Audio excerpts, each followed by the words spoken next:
سلام تعنا هبلي كم يتصنحكم زخبركم تملكتنا نزعلت زيز مرصنا يوم حاصرت زينات حيزنا قريبنا لنا فلما نبز مرصنا زينا خنسجر بانك نقدي إثيوبيا ديستريكت شرندا سلاسة بالعل 3.5 مليون بر أب كتما شرندا سلاسة تعاقب وبزركبو تمزابلتي دقاف هيبو اتستقبر دقاف نحموش تميت تمزابلت خوعل بمقبار نحد حدوم 25 كيلو فينو 5 لتر زيتن حدش حن 300 بر ترى جنزب كم زخونة مكتل بريزيدنت بانك نقدي إثيوبيا كبابي سمين آيت سامويل تصفوني تزاريبو دايركتر بانك نقدي إثيوبيا ديستريكت شرندا سلاسة آيت تخلب رهان تكي تكالون قدم كبلون نتمزابلتي حاجز كهب متنحو بمزخار كوينوغنا أبس حزقوان هتصوص دقاف زد اليوم بغنات تابرخيتهم كم زلو وسيخهم قليزهم وكلتتهم تمزابلت بقدوم تمزابلتي نام مربتهم بزي مملاسهم نخبير حادقات مي تقاليعهم كم زلون إنات حقزو خابز نبرو نافتها بقاو من سريحهم زنبرو لا مريتهم كملسو تلابيهم كم تصاب ملس عبادي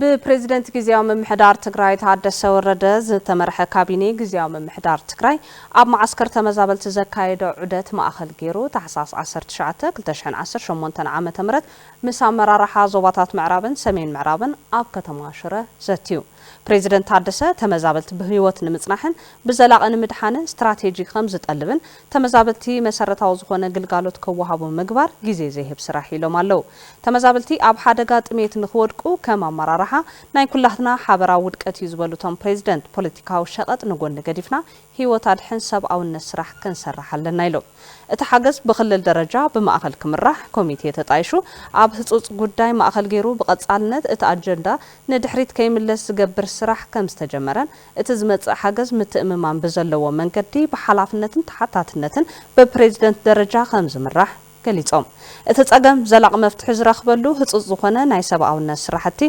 ኣግባብ በዘለዎ መንገዲ ተጠናኺሩ ክበጽሕ ምግባር ሓገዝ ዝገበሩ ኣካላት በሓላፍነትን ተሓታትነትን በዘለዎ መንገዲ ክሰርሑ ምምሕዳራዊ ስራሕቲ ኣብ ተመዛበልቲ ክጸሪ ኣብ ተወከልትን መተሓባበርትን ተመዛበልቲ ዘሎ ጸገም ክጸፍፍን ናይ ሕክምና ስራሕቲ ካብ ዓይደር ጀሚሩ ክሳብ በብኸባቢኡ ዘሎ ናይ ተመዛበልቲ ማዕቆቢ ተናቢቡ ዝሕከመሉ መንገዲ መስርሕ ምዝርጋሕ ከም ዘድሊ ድማ ኣመራርሓ ዞባ ምዕራብን ሰሜን ምዕራብን ገሊጾም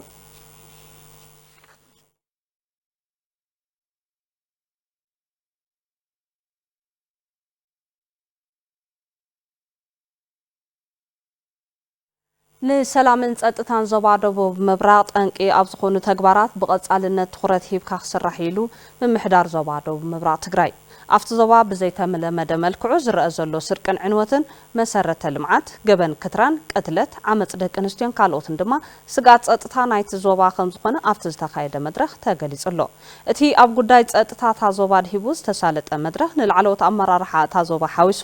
ኣመራርሓን ሰራዊትን ወረዳታትን እውን ተረኺቦም እዮም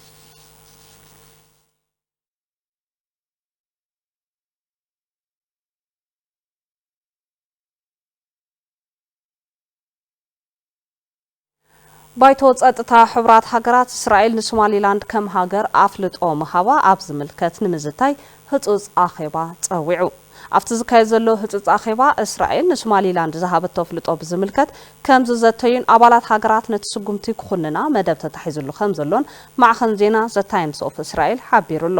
ኣምባሳደር እስራኤል ኣብ ሕብራት ሃገራት ዳኒ ዳኖን ብወገኑ እስራኤል ካብ ፖለቲካዊ ዘተ ንድሕሪት ኣይትመለስን ኢሎም እቶም ኣምባሳደር ሃገሮም ምስ መሻርክቲ ሃገራት ብምትሕባር ንምሕያልን ዞባዊ ምርግጋእ ንምምጻእን በሓላፍነታውን ግልጽነትን ክትሰርሕ ምዃና ድማ ኣብ ድሕረ ገጾም ዕላው ገይሮም እዮም